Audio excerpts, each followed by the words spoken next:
So ayun na nga, nandito kami sa Terminal 3 para sunduin ang akala naming siklet lang na aking hipag ang susunduin namin. Yun pala, by surprise, ayan, dumating na rin ang aking kapatid.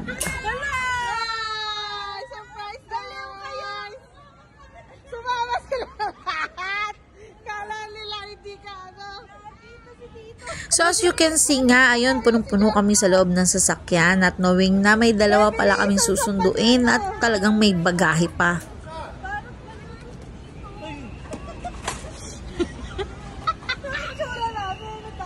So ayan na nga, fast forward na tayo. Kinabukasan, pumunta kami sa bahay ng kapatid kong bunso para siya naman yung isurprise namin.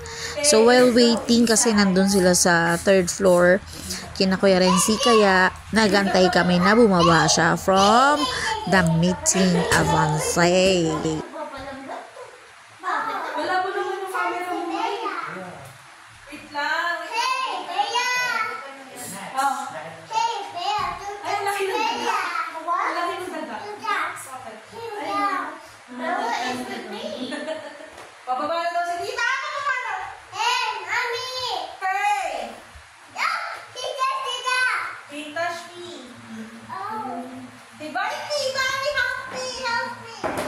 So ayun na nga, at napakadaldal, kala mo naman walang iniindang lagnat. So may lagnat po siya niyan at may sakit, pero go, sige, kulit pa rin.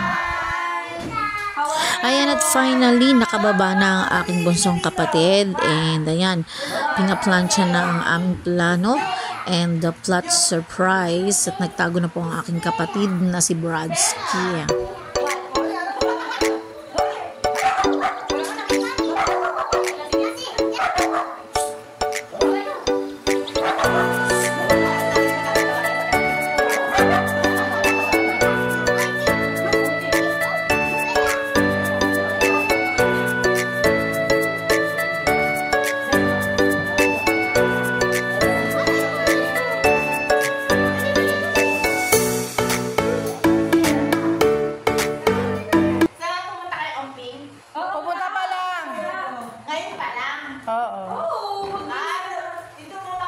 So, ito na nga, natutunugan niya na meron kaming something. Hirap talaga itago, no? Kapag alam mo yun, nakikita mo nang nasusurprise ka talaga. At nandito naman si Brad sa likod ng pinto at siya naman yung nagtatago for the surprise. Eme.